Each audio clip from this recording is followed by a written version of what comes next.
Hey guys, it's Cody with Homestead, and it is a chilly day here in southeastern Virginia. The temperature has dropped about 25 degrees and it is cold.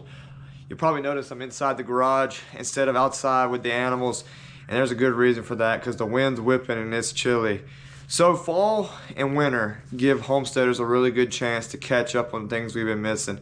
I always personally love it because I get to work on things, do projects that I didn't have time for when the daily grind was taking over. So one of those projects that I usually do is maintaining my tools. As homesteaders, we buy good quality tools and we maintain them and they last us a long time.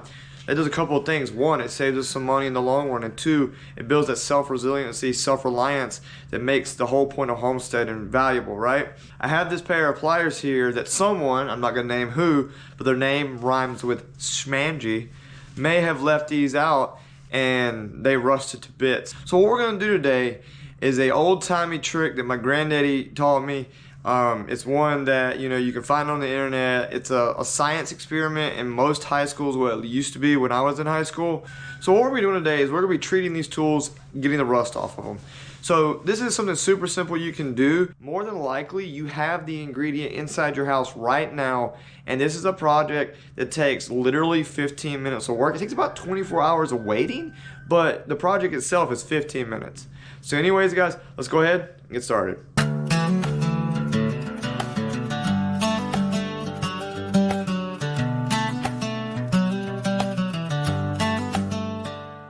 So we got these pair of Milwaukee pliers here. They're like a cable cutter plier combo. They are rusted shut. So what we're going to do is we're going to be using white vinegar to get rid of this rust. And you can see me, I'm really struggling to get these things open and closed. So we're just going to be using this white vinegar here to use the natural acidity of it to eat that rust off these metal tools. So we're going to cover up the tool, completely submerging the metal bits here with this white vinegar. Now we're going to be letting this sit for about 24 hours while this takes effect. So we're going to come back as soon as this is done. Alright, our pliers have been soaking in the vinegar for about 6 hours now, and you can see the bubbles where the rust is starting to react with the vinegar. And you can see even the water is starting to take on a slight brown tinge. That's a really good sign because that shows that the rust is being eaten away and the treatment itself is working. Like I said, many people did this in high school as a science project. And this is just a super easy way to keep those tools in good working order. So now one thing we are going to have to do is after this soak, we are going to have to put these tools into a neutralizing solution. And that neutralizing solution is going to be used to keep the acid from continuing to eat the tool once we are done processing the rust off this tool. But yeah, if you don't do it, it's going to continue to eat the tool away and it will actually ruin the tool instead of fixing the tool. Alright, so setting up our neutralizing solution, we just need like 3 basic things. We need a cup, we need some baking soda, and then we're going to put some water in the cup. The main thing is that you want the water in the cup to be high enough where it actually covers the tool when you stick it down in there, right? So we're going to go ahead and open this baking soda, and we're going to be pretty liberal with the amount we put in here. We're going to put a couple teaspoons in, and then we're going to mix it up and see how we feel about it. The biggest thing is you want to be sure that we're using the base properties of the baking soda to neutralize that acid of the vinegar, or like I said before, you're going to end up ruining your tool instead of fixing it.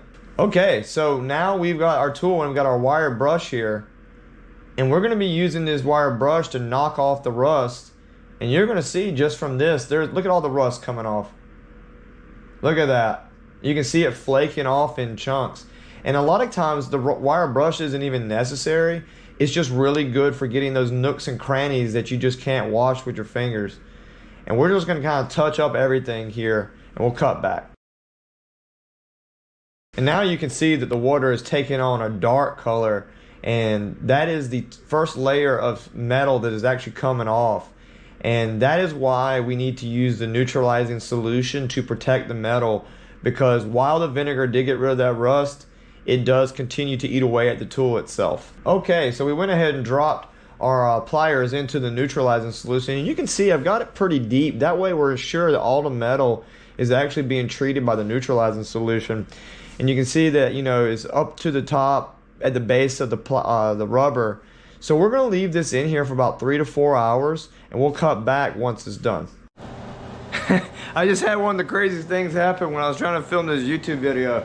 So obviously we live out here in a wildlife refuge, and we just had a Cooper's hawk get stuck in the garage, and he was locked up over there in the corner there, and I was trying to help him get out, and then he slammed into the window, and I thought like, man, that something was like actually wrong with him. But we were able to get him outside, and he flew away. But talk about things that you just don't think would happen when you're trying to do a YouTube video, right? So for the next part of this treatment, we can see here our tool is now moving super easy. There's no rust, right? But now we need to do preventative maintenance to protect it in the future. So we've used a neutralizing solution to get this in here, neutralize that acid with that strong base, and now going forward in the future we need to add a layer of protection. So there's two methods of doing this. The first is paint. You use paint on parts that don't move. So like a tool like a shovel has no moving parts. There's nothing that's really complicated there. You would, you know, treat it and then paint it with a rust-proof paint, and you're good to go. However, our pliers here obviously have maneuverable parts, and we want to keep that because if we use paint, it can jam this stuff up. So the easiest thing to do is just get you some WD-40, which you probably already have around the house, and we're just going to hit this guy a little bit.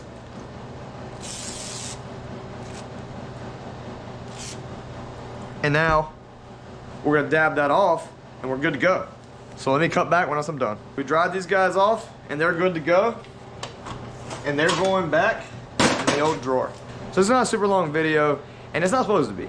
So this is something we can do around our house as homesteaders, as mechanics, or people who are just trying to like not spend much money, you know, to make our lives a little bit easier. It builds that self-reliance, it builds that self-sufficiency, and makes things a lot easier going down the road, right? So more than likely you only spent around 15 minutes on this project, and that's with the scrubbing brush, filling up the water, putting baking soda into the cup. It's not a hard thing to do, and it's something that we should be doing instead of just going out and buying a new set of tools, because tools are really expensive depending on the brand you get. But look, if this video has helped you out, it's taught you something you didn't know, or maybe saved you even a little bit of money, be sure you like and subscribe. It helps the channel out more than you know, trying to figure out that mysterious YouTube algorithm that no one knows about. But we've also started a Ko-fi, or Ko-fi, however you pronounce it, just going forward. If you feel like this channel deserves your patronage, please do. There's a lot of cool content we're going to be putting on there once the thing kind of kicks off. There's going to be a bunch of behind the scenes stuff. Me and Angie are going to be doing little talks and stuff. It's going to be like a more personal thing. And every donation goes to supporting the homestead and making this thing work and keeping us putting out videos. You know, there's no sweat to put out to donate. No pressure. I'm just glad to have you here. I'm blown away at where the channel is at right now. If you would have told me that a year and a half ago we would be sitting where we are, I could not imagine it. I'm so humbled and so thankful to have each and every one of you here and join us on this venture. But look, this has been Cody with Home to Homestead. Out here.